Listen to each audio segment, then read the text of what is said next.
Polisi ya, polisi ya.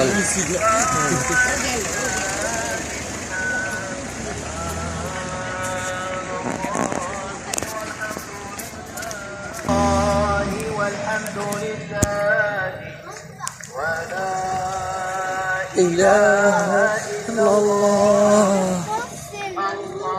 الله أكبر الله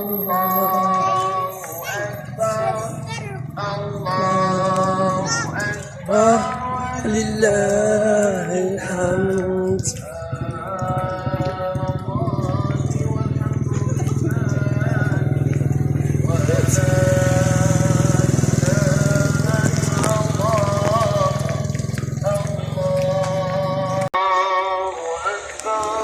الله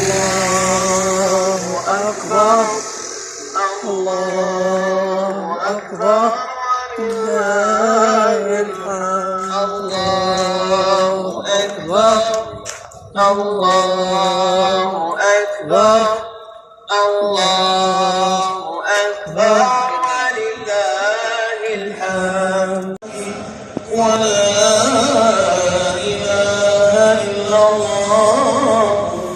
الله أكبر الله أكبر الله أكبر ولله الحمد. سبحان الله والحمد لله ولا إله إلا الله. الله أكبر الله أكبر الله أكبر ولله الحمد. سبحان الله والحمد لله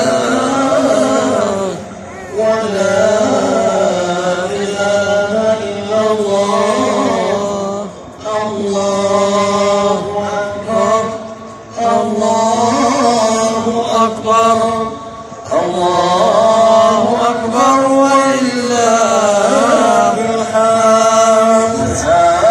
الرفيق الأعلى إلا بعد أن تركنا على المحجة البيضاء، فجاءت شريعته مهيمنة على سائر الشرائع وأشمل منها وأحكم وأجمل وأوسع. الله أكبر الله الله أكبر الله الله أكبر الله أكبر. إن دين محمد وكتابه أقوى وأقوم قيلا، لا تدخل الكتب السوالف عنده طلع الصباح الخاطئ القنديلا. وإن من جمالية هذا الدين وعظمته أن جعل لمتبعيه ومعتنقيه مواسم للطاعات والخيرات ومحطات لتقويم السلوك والاختلالات. وإننا بالأمس باركنا أيام عظيمة ومنحة ربانية جليلة إنها رمضان. لقد عشنا بفضل الله وكرمه أياما زكية عطرة وليالي مباركة فاضلة، شهر انتصار الأرواح على الأسلام وانتصار العبادات والطاعات على المعاصي والسيئات. انتصر فيه العباد على الشهوات والملذات، فكلمة الله أكبر من أذان الصبح كانت كافية ليخلق العبد المؤمن طعاما وشرابا عن طواعية وإرادة، ويستمر الحال به ساعات إلى أن تأتي نفس الكلمة من أذان المغرب الله أكبر، فتمتد الآيات إلى الطعام والشراب فقط الكبار. فإنما أعظم الله بقوله كانت الكلمة الواحدة كافية لفعل الإنسان وتركه وإقدامه وإقدامه.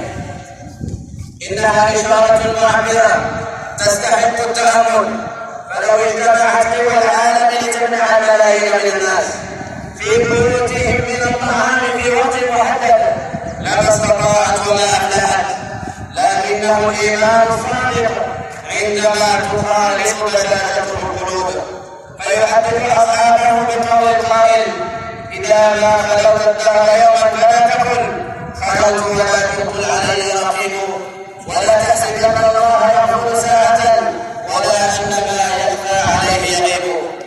شهر انتصر فيه العباد على النوم والخوف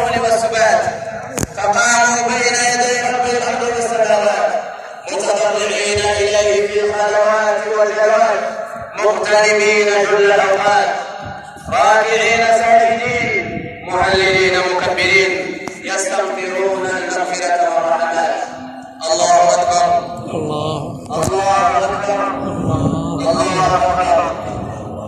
شهر انكسرت فيه النفوس على رب الملائكة به، فامتدت الأيادي بالأعطيات والصدقات تضامنا مع إخوانهم الفقراء والمساكين، فعمت الخيرات والبركات، مستنين بسيد الكائنات صلى الله عليه وسلم. روى البخاري رحمه الله أن عبد الله بن عباس رضي الله عنهما قال: